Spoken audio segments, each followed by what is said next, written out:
E em seguida nós passaremos a um breve debate, até porque nós estamos já, como sempre, avançando a hora.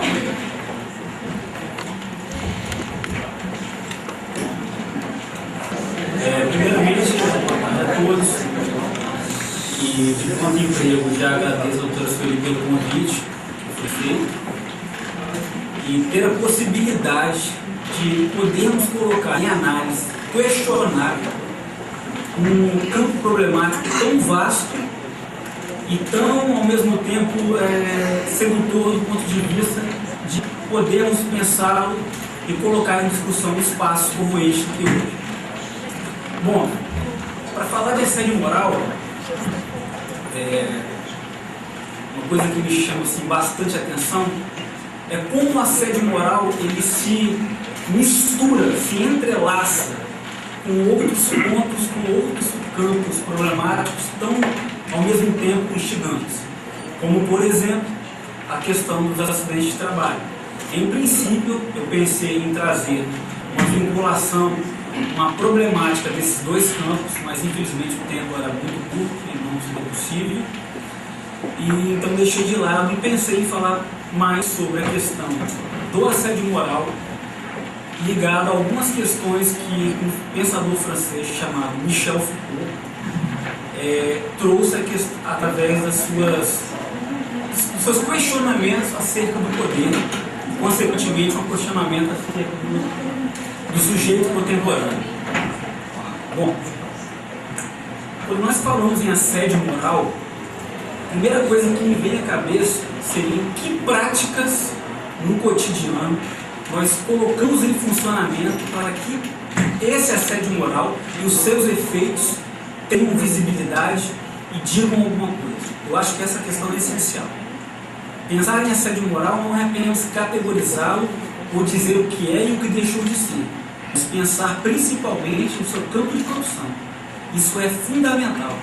E eu acho que é essa análise que o Foucault, através dos seus trabalhos, quase 30 anos de trabalho, vários livros publicados, possibilita enquanto ele nos fornece alguns instrumentos de análise para podermos problematizar essa questão da saúde moral. A fala do Dr. Cláudio foi bastante interessante nesse ponto. Algumas dessas questões, doutor, devem ser efetivamente problematizadas. Ou seja, deixar de dizer o que é o assédio moral ou pensar através de alguns dispositivos do tipo burnout, ou mobbing, o nome que quiserem dar à questão do assédio moral.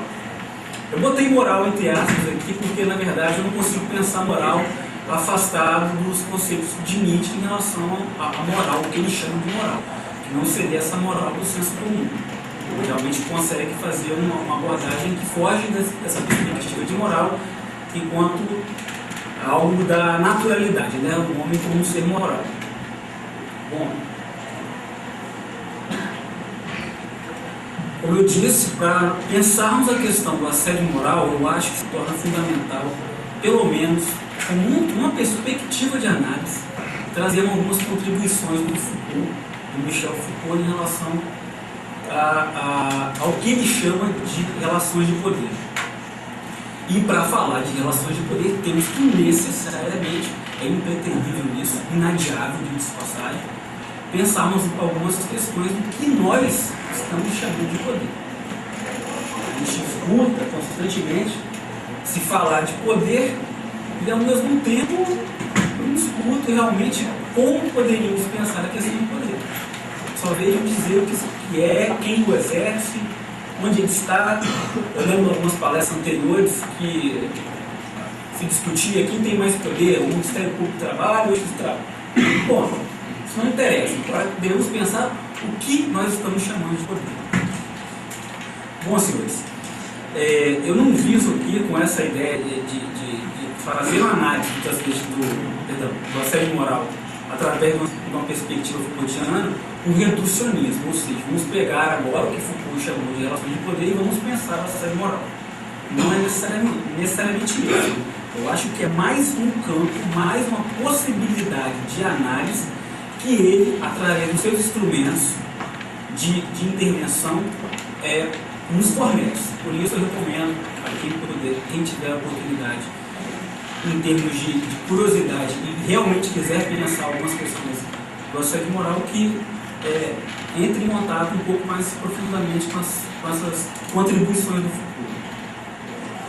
Bom, Foucault, na verdade, senhores, o seu grande objetivo não era ser um pensador que fosse dizer a verdade sobre alguma coisa ou fosse, vamos dizer assim, afirmar um modo de ser que fosse verdadeiro ou que seja verdadeiro. E, na verdade, o seu principal objetivo era sacudir essas evidências e essas familiaridades que nos constituem enquanto sujeito. O sujeito aqui, senhores, é esse sujeito cartesiano, esse sujeito que nós coletivamente denominamos de eu. Esse eu que seria dotado de uma racionalidade, de uma razão que seria suprema e poderia, assim, conduzir toda a sua vida através desse modo de ser, que na verdade é um modo contemporâneo que se deu a partir do século XVIII.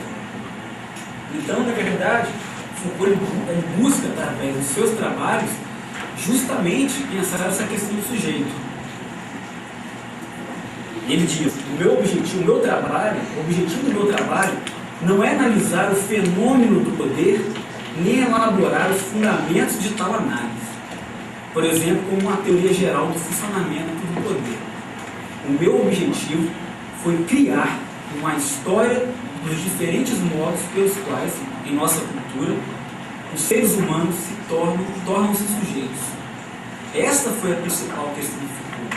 Eu trago esse alerta, senhores, porque, na verdade, algumas leituras apressadas e algumas interpretações mal colocadas podem pensar o trabalho do Foucault como se ele fosse um teórico da controlite exacerbada ou, como já ouvi dizer, o teórico da exclusão. Eu acho que isso é muito reducionista e até certo ponto perigoso. Então, na verdade, a grande questão dele é trazer uma problematização disso que nós chamamos de sujeito e isso que nós afirmamos quanto um eu que guia as nossas razões. Assim não é o poder, o sujeito, assim não é o poder, mas o sujeito que constitui o tema geral da minha pesquisa, no caso dele. Bom, senhores, quando Foucault traz essa questão do poder para a análise, para a discussão, ele busca primeiramente evitar uma certa ideia de poder que estaria ligado a um determinado, como se ele fosse, se exercesse através de um economicismo na teoria do poder, como se o econômico encontrasse, como se o poder encontrasse na economia a sua razão de ser. E principalmente pensar o poder fora dos termos jurídicos. Pensar o poder não como um direito, como um bem, ou como uma ordem contratual, por exemplo, através do instrumento do contrato, que é um instrumento jurídico por excelência.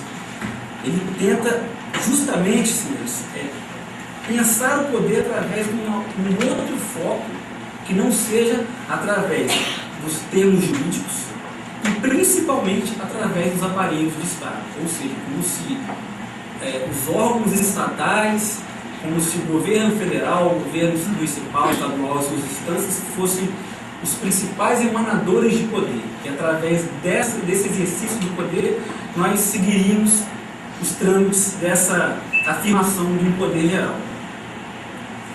Então, senhores, ele procura pensar o poder através, refazendo uma pergunta que todos nós ouvimos no cotidiano. Uma pergunta que, na verdade, parece que se internalizou no nosso funcionamento. E a primeira coisa quando nós perguntamos a alguém que ocupou, por exemplo, algum cargo, que passa em um concurso, que se encontra numa posição de se investir em um cargo público. Ele procura, senhores, sair do foco da pergunta: o que é o poder? Quem tem o poder? Essa é uma pergunta que nós ouvimos, é uma pergunta que nós ouvimos constantemente e temos até algumas respostas prontas para isso. Na verdade, ele procura sair dessa pergunta. Ele faz uma outra pergunta que se torna fundamental sobre isso. E é assim, é uma pergunta que assume um grau de sutileza que às vezes chega a ser incômodo. Ele pergunta: como se exerce o poder, como este poder se manifesta. O que acontece quando o poder é exercido? O que se dá no âmbito das relações sociais, das práticas sociais, que possibilitam dizer que ali há um exercício de poder? Não quero dizer com isso que afirmar que fulano de tal, Beltrano, lá está o poder, olhe lá. Não é essa a ideia. Pensar o poder no campo da sua aplicabilidade, ali onde ele é específico, onde produz seus efeitos, que efeitos muitas vezes se não de formas nefastas, principalmente hoje nos âmbitos do trabalho. No âmbito do trabalho. Então, assim, o Foucault traz uma problematização do poder através de uma analítica do poder, algumas precauções metodológicas. Em princípio, eu tinha pensado em explicar cada uma delas particularmente, mas ia ficar muito chato e eu acabei mudando. Então eu pensei em fazer um resumão e dizer mais ou menos o que ele entende por essa analítica do poder. Bom, a primeira polêmica foi colocada. O poder não é algo que se detém. Não é uma coisa, não é uma propriedade. Não é a inserção em um cargo, por exemplo, em uma grande estatal ou em um grande órgão público que lhe confere o título de ter o poder. Não é isso. Não é uma propriedade. Ele procura aprender o poder a partir das suas extremidades, analisar mecanismos, nas palavras deles, capilares, cada vez menos jurídicas, ir, senhores, para além das regras de direito, nas extremidades não jurídicas ou estatais. Ou seja, fugir das perguntas de quem tem o poder, de onde vem o poder, o que procura aquele que tem o poder. Eu acho que essas perguntas deixam escapar uma complexidade muito vasta para entender essa questão. Uma outra coisa que ele propõe para analisarmos o poder é fugir do poder do nível e do entendimento que ele seria algo pessoal, que se daria através de uma decisão, de uma intenção. Eu estou intencionado a fazer o poder. Não é num sentido pessoal, como se fosse interno ao sujeito. Uma outra questão, que eu acho também uma das mais fundamentais, é não imaginar o poder como se fosse uma dominação de uma classe sobre a outra, de um sujeito sobre o outro. Isso, de certa maneira, acaba fugindo um pouco do princípio de ideologia que o Marx trouxe.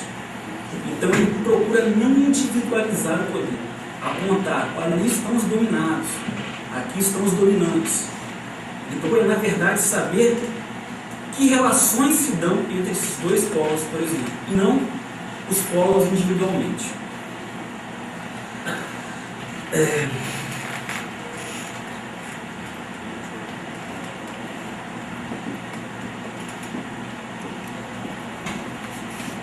De uma certa maneira, ele pensa a possibilidade de entender o poder como uma forma de individualização. O que eu quero dizer com uma forma de individualização?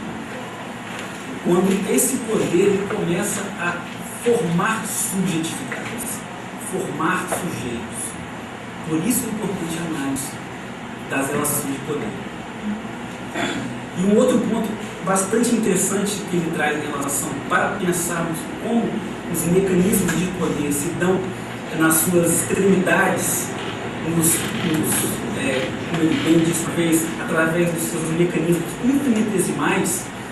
Eu vou trazer um exemplo aqui para ver se pelo menos consigo clarear essa ideia de o poder como ele se exerce.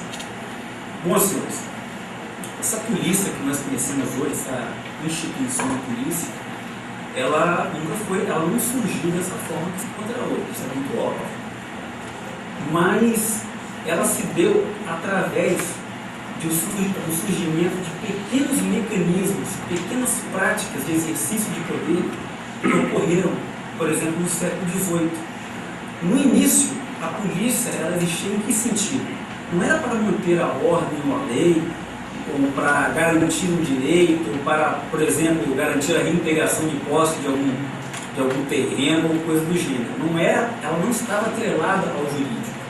Na verdade, era um grupo de pessoas do século XVIII, na França, que naquela época as questões de higiene não eram como hoje, né? Nós não tínhamos saneamento básico. Hoje no Brasil a gente também não tem muito, mas vamos lá que melhorou um pouquinho, né?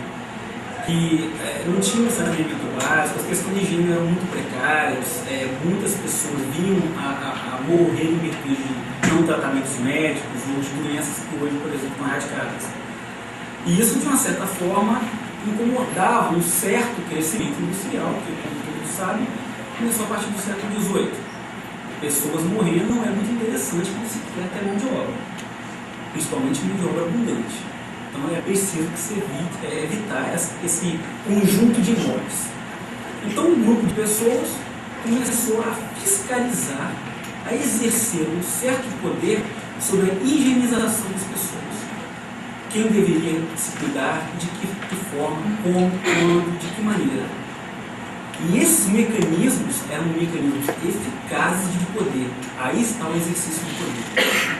Um exercício que começou a se dar e começou a chamar a atenção, na época, de um aparato estatal que havia naquilo um interesse. Aquilo podia ser utilizado, aquilo podia, de certa forma, ser não apropriado pelo Estado, mas fazer parte de todo o funcionamento do Estado. Então, senhores, esses mecanismos infinitesimais, essas pequenas questões que se dão na aplicabilidade do poder cotidiano é interessante. Então, isso é o que foi feito. Então, assim, de certa maneira, seria isso, um pouco essas precauções metodológicas. Primeiro, fugir dessa ideia do poder intelectual que se detém, que seja do âmbito da pessoalidade, e segundo, pensar o poder a partir das suas extremidades, ou seja, não pensar o poder a partir de um fórum superior que fosse se diluindo de forma homogênea perante todo o corpo social, como se existissem grandes estrategistas sentados em mesas delimitando as formas de aplicação do poder. Não é isso, ele foge categoricamente dessa situação. Rigorosamente falando, o poder não existe. Ele seria uma relação, seria algo, foi uma coisa que foi muito cara, foi por isso que seria algo de uma estratégia sem sujeito. Se isso faz sentido, eu não sei, mas seria mais ou menos uma ideia de relação. Então, na verdade, o que existe são relações de poder, são o exercício dessas práticas, e não o poder enquanto uma instância que fosse localizável. Uma outra hipótese, que eu acho que essa é bastante importante para pensarmos hoje a atualidade, evitar a hipótese repressiva do poder. Ele, o poder, não somente diz não, ele exclui, ele reprime, ele censura, ele mascara, ele esconde, ele pune. Todos aqueles que forem pais devem ter uma ideia de poder e uma repressão, por exemplo. Seu filho faz alguma atitude que não convém, você acha que é inconveniente, a primeira atitude é usar de um poder, um exercício de um poder que seja de forma repressiva. Você diz não, você reprime, você exclui, você censura, você mascara e muitas vezes você pune. Então, sair desse foco do poder enquanto repressão, enquanto poder e lei, poder e interdição, poder e censura, essa ideia de repressão é uma ideia, uma percepção negativa do poder que eu acredito que não seja suficiente para pensarmos nas práticas de assédio moral. Por que eu estou dizendo isso? Eu acredito, eu penso pelo menos, que as práticas de assédio moral, elas são, na verdade, muito mais produtivas e positivas do que negativas. Uma questão importante. Senhores, positividade e produtividade não é no sentido, não é um juízo moral entre bom e mal, entre bem e mal, entre coisas ruins, coisas legais ou boas. Não é nesse sentido. Positividade é no sentido em que ela produz a ação das pessoas. Ela conduz a ação das pessoas. Então, muitas vezes essas práticas, porque na verdade se tem uma ideia de assédio moral enquanto um exercício de práticas negativas, como se ele fosse simplesmente humilhação, produção de práticas vexatórias, humilhantes. Não é só isso. A positividade e a produtividade do poder. O poder, senhores, faz-se presente em mecanismos, táticas, procedimentos, dispositivos positivos. Positivos porque produz modo de ser e agir. Quando eu falo ser, eu estou em nós, senhores, não é no outro. Nós produzimos modos de ser e agir. Produz por quê? Por que ele seria positivo? Produz saber, multiplica discursos e práticas, conduz, senhores, ações, induzem ao prazer e produzem coisas. Pensar em poder é pensar em relações de poder. As relações de poder, senhores, possuem eficácia produtiva, uma riqueza estratégica, uma positividade. Atingem o corpo, suas condutas e atitudes. Atingem a aprendizagem e os discursos. E agora eu marquei com uma certa atenção esse item 6, porque as relações de poder têm como alvo principal, senhores, as ações do corpo, e não o corpo propriamente dito. Então, senhores, quando nós pensamos em práticas de assédio moral, conseguimos, de uma certa forma, visualizar um certo modo de guiar a ação do outro, no sentido em que nós achamos que seja mais interessante. Por exemplo, aquele grupo de assediadores que não se utilizam necessariamente de práticas negativas. Eles podem conduzir toda uma ação para que aquele assediado saia do serviço, por exemplo, e que não seja necessariamente através de práticas negativas. Relação de poder, suas especificidades. Ação sobre a ação possível. Uma ação que conduz a ação do outro. Então vejam bem, senhores. Vou dar um exemplo aqui, assim, pouco esclarecedor de certa forma, mas eu acho que ele é bem objetivo para poder visualizar essa ação. O que seria guiar essa ação do outro? O que nós estamos chamando de ação? Imagine, senhores, que eu quisesse, de alguma forma, agredir alguém, dar um soco, por exemplo. A ação de dar esse soco está partindo de mim. Eu estou produzindo essa ação. A ação é minha. É uma ação que sai, que é produzida no meu corpo e tem uma exterioridade. O que seria guiar essa condução da ação? Uma outra ação que não é uma relação de força, que não há nenhuma violência. Ela guia essa minha ação. Eu sou conduzido todo instante, mas a ação continua partindo de quem? Eu estou produzindo essa ação. Um exemplo assim muito ínfimo, mas acho que de certa forma esclarece algumas questões do que nós estamos chamando de ação. Então a ação existe, eu estou produzindo essa ação, eu sou o foco dessa ação. Ninguém me induziu a produzi-la, eu posso ter sido instigado por outras coisas, mas eu resolvi fazer essa ação. E há uma outra ação que guia essa minha ação, sem necessariamente ser uma ação consciente. Ou seja, eu estou conscientemente vendo que alguém está conduzindo a minha ação. Então, vamos partir isso para o campo das práticas sociais, das práticas das relações de trabalho. Práticas assediadoras podem conduzir a essa ação, sem necessariamente se utilizar de força, de violência, de agressividade. Não há necessariamente essa vinculação.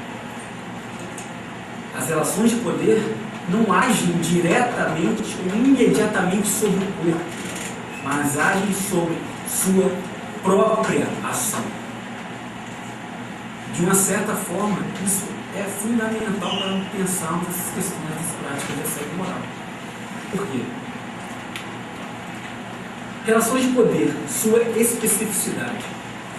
É indispensável, senhores, para o exercício das relações de poder, que o outro seja inteiramente reconhecido e mantido até o fim como sujeito da ação, não é uma marionete, não é induzido, não é manipulado.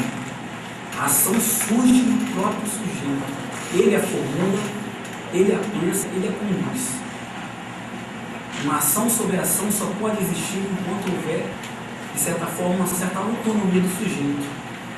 Por isso é fundamental, senhores, a intransigência da liberdade.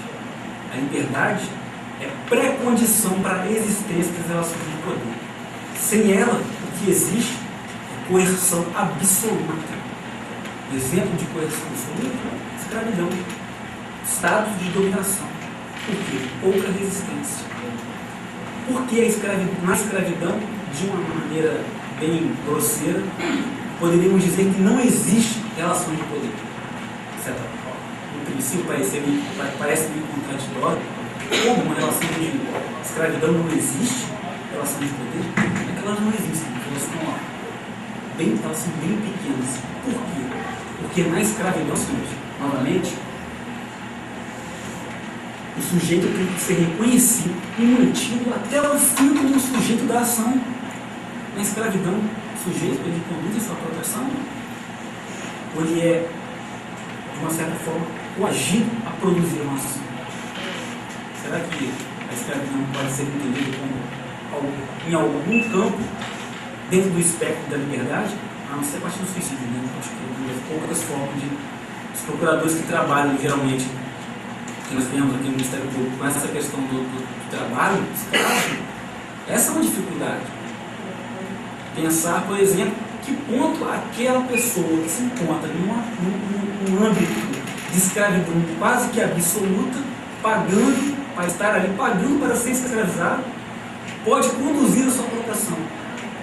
O interessante é que muitas vezes esses processos de conscientização, que são tão famosos, tão falados, não são suficientes para mudar essa ação. Porque essa ação constitui o sujeito simples. Ela faz parte, de uma certa forma, de uma racionalidade da razão, se podemos dizer assim. Ela está produzida na subjetividade desses trabalhadores. Não há como você pensar processo de conscientização a partir de um sujeito ou sujeitos que naturalizam aquelas relações de escravidão, por exemplo. É comum, por exemplo, nas investigações de trabalho escravo, uma certa inércia dos trabalhadores em aceitar aquela condição. Isso não causa uma certa revolta. Como? Você não sabendo que você está sendo prejudicado, assim, sabe? Isso não é suficiente, porque, na verdade, aquelas práticas de dominação fazem parte do cotidiano, produzem aquela subjetividade. Isso é o que mais chama atenção. Então, senhores, para que haja relação de poder, é necessário que haja uma liberdade. Parece, de certa forma, antagônico, né? Como? Liberdades, relações de poder, uma liberdade poder nutrir relações de poder. Mas, pelos trabalhos do Foucault, pelo que nos traz de material, seria essa uma das questões. Assédio moral e relações de poder. A partir de uma leitura Foucaultiana, as práticas de assédio moral podem ser visualizadas como a produção de comportamentos, atitudes, gestos, maneiras de ser, de sentir, modos de agir, de perceber, de subentender o mundo, o trabalho e a vida. Por isso há positividade. Porque as práticas de assédio moral, de uma certa maneira, produzem comportamentos, produzem gestos que são autônomos do sujeito. Não existe alguém necessariamente usando práticas nefastas para que se produza, por exemplo, a categorização do assédio moral. Infelizmente, as regras de direito só é possível visualizar, só é possível ter uma dimensão a partir quando elas assumem uma certa categorização, enquanto elas podem ser visualizadas. Mas quando se dão no âmbito do não dito, no âmbito da produção de comportamentos, essa é a dificuldade. Por isso que o assédio moral já está aí, colocado dessa forma em todos os estabelecimentos, organizações, instituições. Ao mesmo tempo, chega a ser até contraditório, né? Porque hoje em dia nós temos um trabalhador que é o colaborador, que é o associado, e ao mesmo tempo ele se depara com as situações de assédio moral que se dão dia a dia. Eu acho que é bastante incômodo, no mínimo desconcertante, no mínimo. Então, senhores, pensar a questão do assédio moral, o que eu procuro trazer aqui hoje para um diálogo com vocês, é que ele não se dá sem que haja a produção de gestos, de modos de ser do trabalhador. Isso que é fundamental, não apenas categorizá-lo através de algumas práticas que se sentem negativas. Exemplo dessa positividade, produtividade. Trabalhador procura modos de usar a palavra, analisa seus gestos, disseca seus pensamentos, esquadrinha capilarmente seus comportamentos, efetua minucioso controle do que pode ser dito, com quem, quando, como e por que deve ser dito, suga sua economia subjetiva para não deixar transparecer funcionamentos que possam desrespeitar a rede de relações de poder instituídas, entendidas, o que é pior, como homogêneas e verdadeiras. O trabalhador evita comportamentos, atitudes que impliquem a quebra do estatuto das hierarquias de saber. Faça uma observação. Superioridade hierárquica diferente de superioridade de conhecimento e saber. Quando se fala em assédio moral, parece que muitas vezes ele se coloca simplesmente a partir de um polo que se daria através de uma hierarquização. Ou seja, o chefe que assedia o empregado, ou o empregado que assedia outro do mesmo nível, ou da mesma prática. Mas, na verdade, o que legitima as práticas de relações de poder e que, consequentemente, produzem práticas de assédio moral é um certo modo de ser hoje que está colocado na nossa sociedade de hierarquia de saber. Que saberes, senhores, estão sendo emudecidos, calados, silenciados, quando nós, gosto de falar nós, porque é muito fácil falar do outro. O outro está sempre ao outro lado, porque ninguém sabe quem ele é. Então, senhores, eu acho que o nós aqui, a primeira pessoa no plural, ela é desconcertante, porque ela nos coloca no foco e como produtores de práticas de assédio moral. Nós legitimamos, de certa maneira, essas práticas de assédio moral. Quando nós, através dos nossos pequenos gestos no cotidiano, nossos pequenos dispositivos, silenciamos o outro, colocamos ele em uma situação de um mínimo desconfortante, ou que seja, de certa forma, incômoda, literalmente. Nossas práticas, é só pensarmos um pouquinho, não é uma tarefa muito árdua, não, dói um pouco, mas é possível. Que práticas nós, no cotidiano, com pequenos dispositivos, conseguimos silenciar o outro, fazer com que ele não fale, que ele se coloque como líder das pessoas no seu lugar? Será que essas práticas não são práticas de legitimação do que acontece hoje no âmbito do assédio moral? Eu acho que isso é uma pergunta que devemos fazer necessariamente, impreterivelmente, para analisarmos a relação de poder. As práticas de assédio moral. E não simplesmente colocá-las em categorias transcendentes que existam por si só. Isso é fundamental, senhores. Senão, vamos ficar dando volta em torno do mesmo problema, vamos criar teorias, vamos criar medicalizações, vamos criar sistemas de punibilidade, e o problema da construção das práticas de assédio moral continua existindo. Visibilidade e visibilidade, efeitos das práticas de assédio moral. Conceito. Isso é uma questão que eu acho também que deve ser problematizada. Quando nós pensamos em assédio moral, a primeira coisa que nos vem à mente, ou que nos produz um certo incômodo, seria a criação de uma situação que seja negativa, que humilhe o outro. Por exemplo, produção de movimentos de programas, produção e gestão de humilhações, práticas vexatórias, perseguições, insinuações desdenhosas e desqualificadoras, difusão de boatos, zombarias, atribuição de tarefas humilhantes, produz práticas de ridicularizar e ou inferiorizar e principalmente práticas de discriminação. Por isso a importância desse seminário com o seminário anterior sobre discriminação. Porque as práticas de assédio moral muitas vezes têm como instrumentalização as práticas de discriminação, estigmas, preconceitos, estereotipizações. Elas fazem uso desses mecanismos para colocar em funcionamento o que nós chamamos de prática de assédio moral. Não visualizar os efeitos como causas do assédio moral.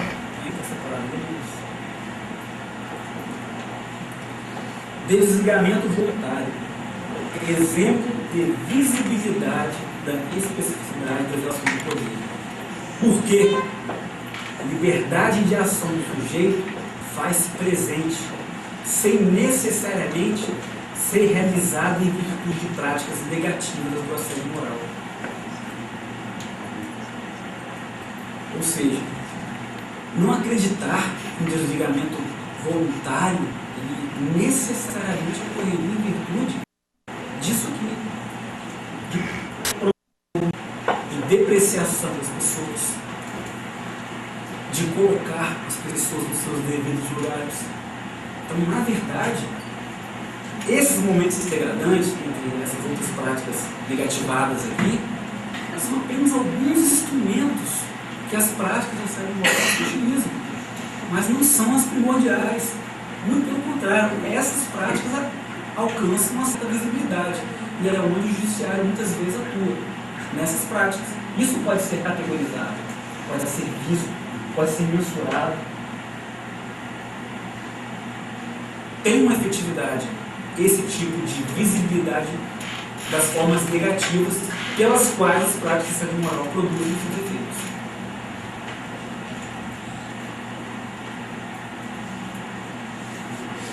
Então, senhores, temos que pensar nesse assédio moral e pensar como ele adquire uma certa coerência. Uma coerência que muitas vezes parece transformar em táticas. Se naturalizou, é normal nas relações de trabalho esse tipo de hierarquia do saber, é normal um certo assujeitamento dos indivíduos. Se naturalizou. Tem um psicanalista chamado Joel Mirro, um pequeno artigo que escreve, foi publicado na revista Psicologia da UF, Universidade Federal Fluminense, e que ele pensa esse inflacionismo da palavra assédio moral. E ele traz um exemplo que eu acho que pode ser muito